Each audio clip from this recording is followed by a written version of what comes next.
Nous allons lire de l'Ancien Testament, chapitre 30 et verset 1. Parole d'Agur, fils de Jaquet, sentence prononcée par cet homme pour Ithil et pour Ucal. Certes, je suis plus stupide que personne, et je n'ai pas d'intelligence d'un homme, l'intelligence. Je n'ai pas appris la sagesse, et je ne connais pas la science des saints. Qui est monté aux cieux, et qui en est descendu? Qui a recueilli le vent dans ses mains? Qui a serré les eaux dans son vêtement? Qui a fait paraître toutes les extrémités de la terre? Quel est son nom? Et quel est le nom de son fils? Le sais-tu? Toute parole de Dieu est éprouvée. Il est un bouclier pour ceux qui cherchent en lui un refuge. N'ajoute rien à ces paroles, de peur qu'ils ne te reprennent et que tu ne sois trouvé menteur. Je te demande deux choses. Ne me les refuse pas avant que je meure. Éloigne de moi la fausseté et la parole mensongère. Ne me donne ni pauvreté ni richesse. Accorde-moi le pain qui m'est nécessaire. Amen. Les Proverbes, c'est un livre qui a été écrit par Salomon. C'était quelqu'un qui était le plus sage de ses contemporains, et je pourrais dire de tous les temps. Cette sagesse n'a jamais été donnée à personne, et personne n'a été aussi sage, et la sagesse qu'il avait de Dieu, personne n'avait reçu autant que lui. Donc, Salomon le roi, le fils de David. Et les actes des autres, il voyait qu'est-ce qui était juste. Et c'était une parole divine. C'était une parole sainte qui était écrite par des mains d'hommes, par Salomon, et qui était inspirée par l'Esprit de Dieu, le Dieu de vérité. Et dans ce livre des Proverbes qui a été écrit par Salomon, qui était l'homme le plus sage sur la terre,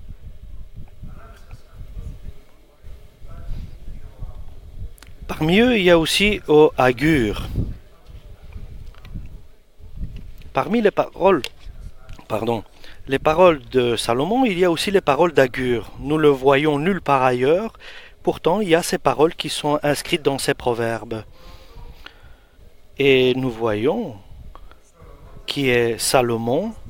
Dieu a ajouté les paroles d'Agur, une personne simple. Et Dieu a honoré d'une certaine manière. Et Dieu le révèle ici dans sa parole. Et il lui a donné aussi une révélation à cet homme, donc Agur. Et dans sa folie, il a voulu dire quelque chose que personne ne savait. Qui est le nom de Dieu et qui est son fils? Et c'était une révélation terrible que Dieu a un fils. Dieu avait un fils dès le début, Jésus-Christ comme fils. Il était le premier-né, le fils de Dieu, qui est maintenant à la droite de Dieu et qui est celui qui est notre intermédiaire avec Dieu. Et ici, Dieu a fait une révélation à Agur, une révélation. Il lui a donné une œuvre unique. C'est le fils de Jaquet, cela signifie qu'il a grandi parmi des croyants. Il est l'ami de Ithil, lequel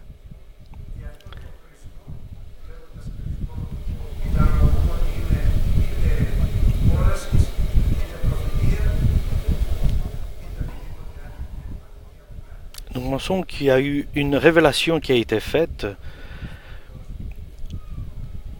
Et cette révélation a été écrite dans ce livre. Donc cet homme Agur a certaines caractéristiques.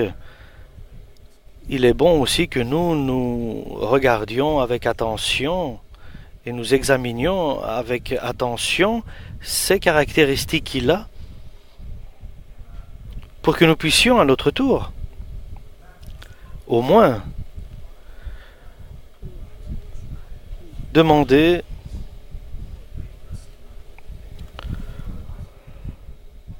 que nous demandions que nous soyons identiques.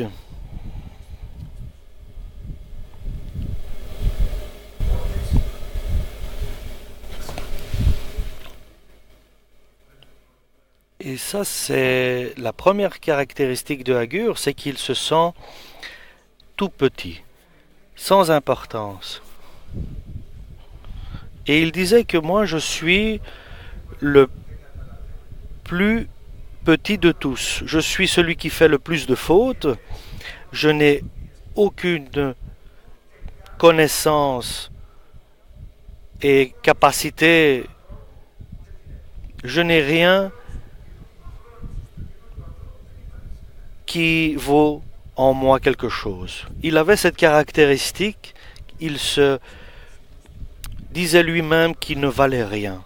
Il reconnaissait qu'il était impuissant et devant la sagesse de Dieu, il n'avait rien. Et c'était une humilité profonde.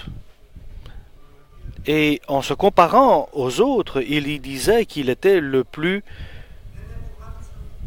je dirais, une personne qui ne connaissait rien par rapport aux autres. Je n'ai rien appris, disait-il. Je ne connais pas la sagesse des saints de Dieu. Je ne connais pas la connaissance des choses spirituelles et des choses de Dieu. Mais je sais, disait-il, Agur, que avoir accès là dans les cieux, il y a seulement une personne qui a cet accès, c'est Dieu. Peut-être je suis le plus simple des hommes, mais je sais cela. Je sais que l'accès au ciel, il y a un Dieu dans le ciel qui est tout puissant. Il y a un seul Dieu qui a la possibilité d'entrer, l'autorité et le pouvoir dans l'univers. Il est le seul qui a le pouvoir de soutenir, de tenir les forces qui sont les forces du vent. Il peut lier et il peut donner des ordres à tout cela.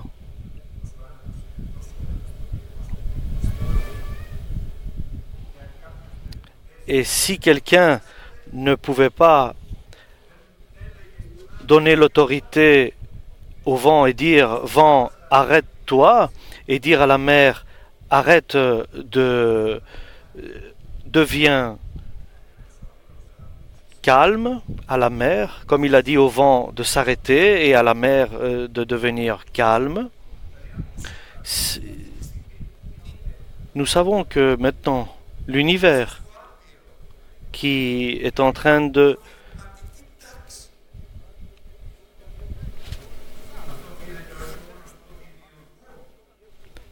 Et nous savons que toute la galaxie et tout l'univers fonctionne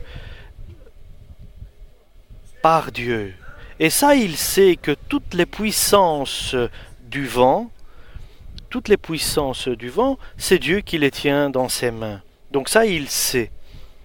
Il sait encore que les eaux sur la terre,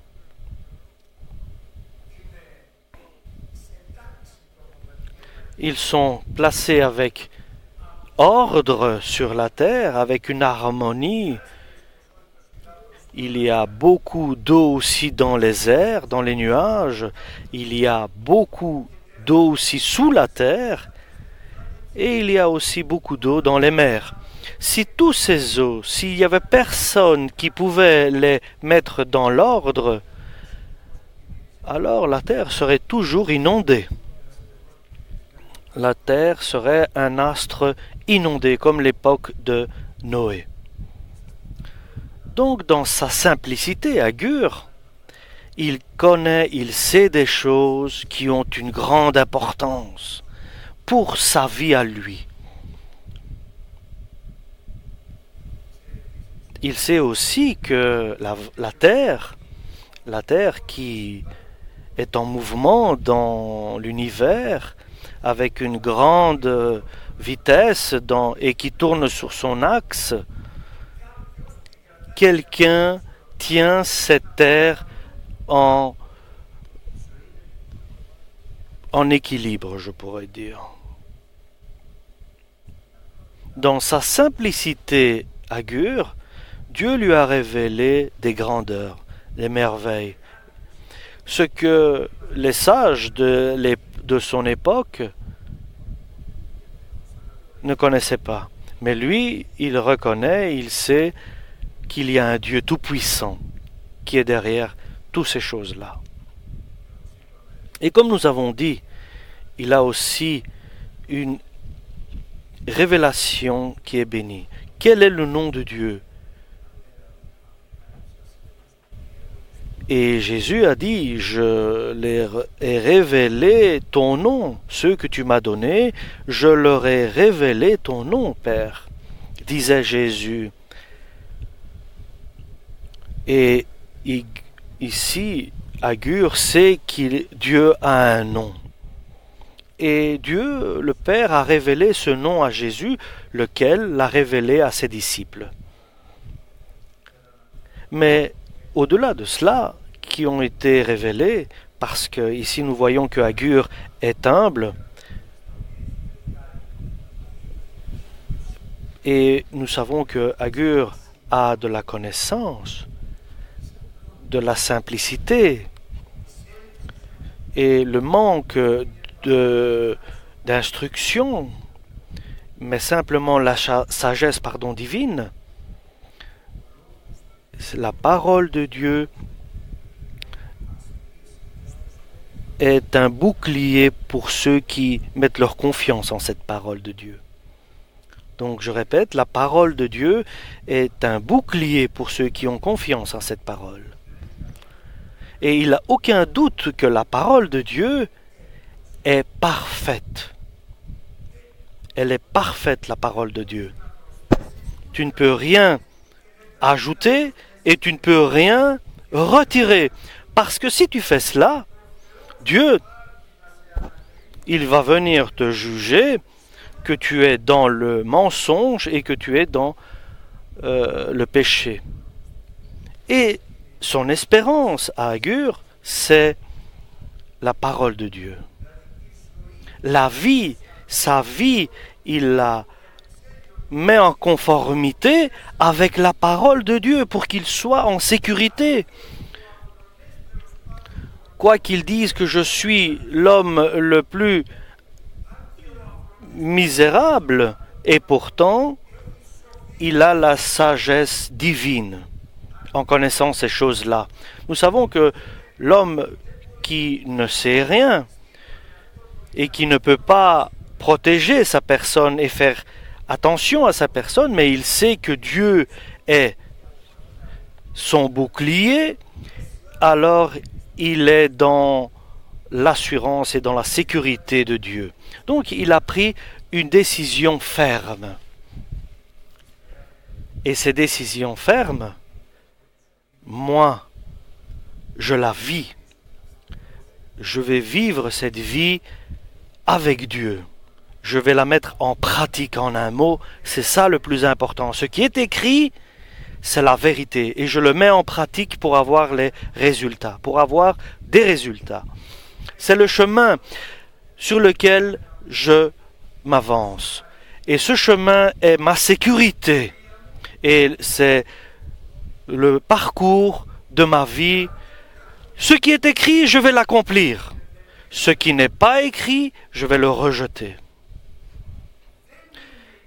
Ma vie n'est pas en des choses en dehors de la parole de Dieu. Ma vie n'existe pas là-bas. Au contraire, chaque moment de ma vie est dans la parole de Dieu, dans la volonté de Dieu.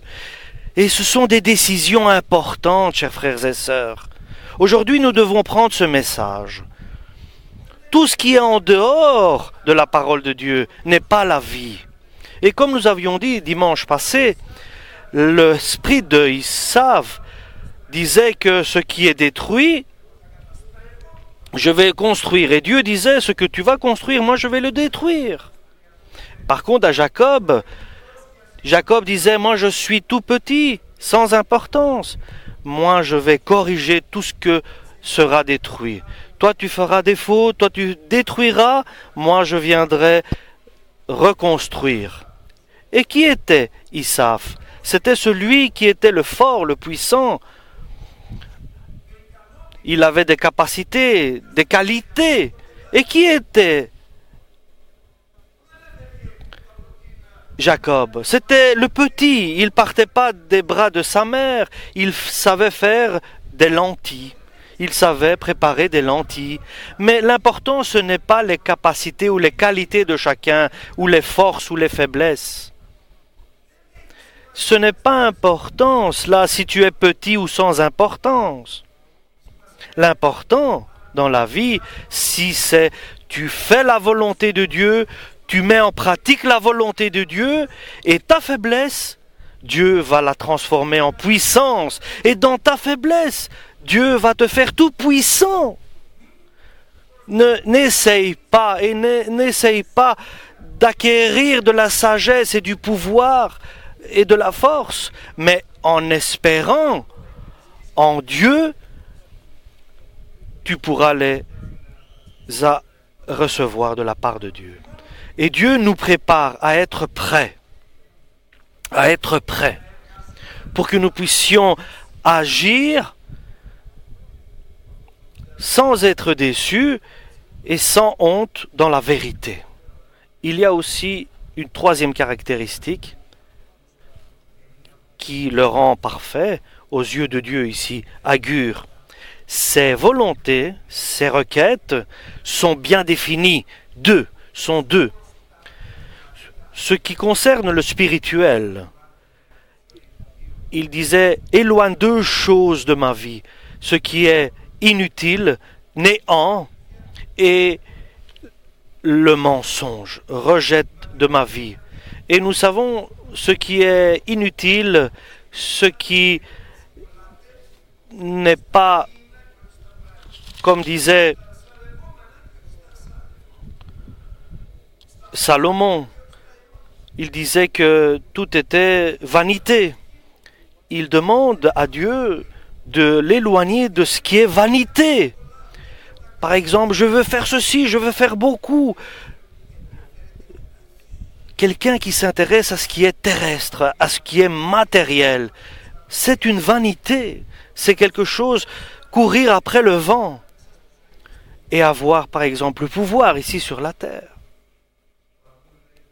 Agur dit, éloigne-moi de cela, parce que cela va m'apporter dans des pièges, ces désirs, ces vanités.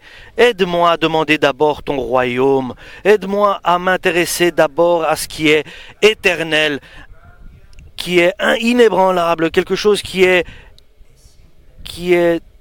pour toujours, qui est éternel, quelque chose qui est avec toi. Et par ta parole, tu révèles la divinité, ta présence divine. Aide-moi à demander ce qui t'appartient, ce qui est à toi. Dans le spirituel, donc ici, Agur demande que s'éloigne de sa vie la vanité et le mensonge. Comme disait Jésus demandait de prier, ne nous soumets pas à la tentation. Ici, Agur demande ces choses-là. Il ne veut pas le mensonge. Il a peur du mensonge. Il craint que le rusé diable va l'entraîner, va l'influencer. Il a peur de cette influence du diable par les mensonges, par des paroles humaines et par des méthodes humaines. Donc, lui, Agur, s'est attaché à la parole de Dieu. Il sait très bien à quoi il est en danger. La vanité et la prétention et le mensonge, donc. Deux choses. Et dans sa vie, il ne veut pas de grandes choses. Il ne veut pas de richesse, par exemple, parce que nous savons que la richesse influence et détourne le cœur de l'homme. Il ne veut pas aussi de la pauvreté, trop de pauvreté, parce que l'homme sera amené au péché s'il est trop pauvre. Donc, avec une totale sagesse, celui qui n'a pas de sagesse demande le pain de Dieu, le pain quotidien que nous avons besoin chaque jour, et il se suffit à ce que Dieu lui donne. Comme nous disons dans la prière, dans notre Père, donne-nous le pain de ce jour. Et ici, Agur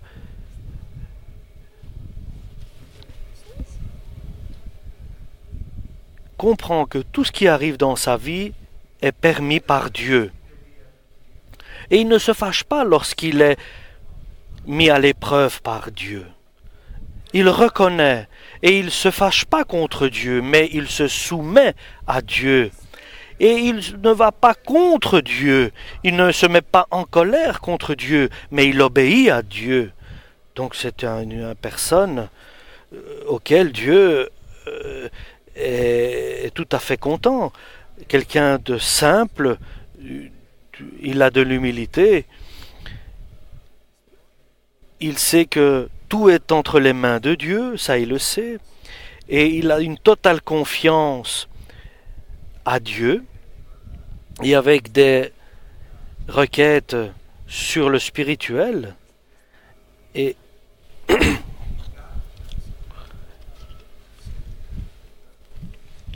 il demande d'être simple dans la vie. Donc c'est le prototype de l'homme auquel Dieu se sent agréable avec lui. Et c'est un modèle comme ça que nous devons chercher. Nous voulons la bienveillance de Dieu en étant comme Agur. Nous voulons que Dieu nous révèle. Et nous voulons la sécurité de Dieu, l'assurance de Dieu dans notre vie.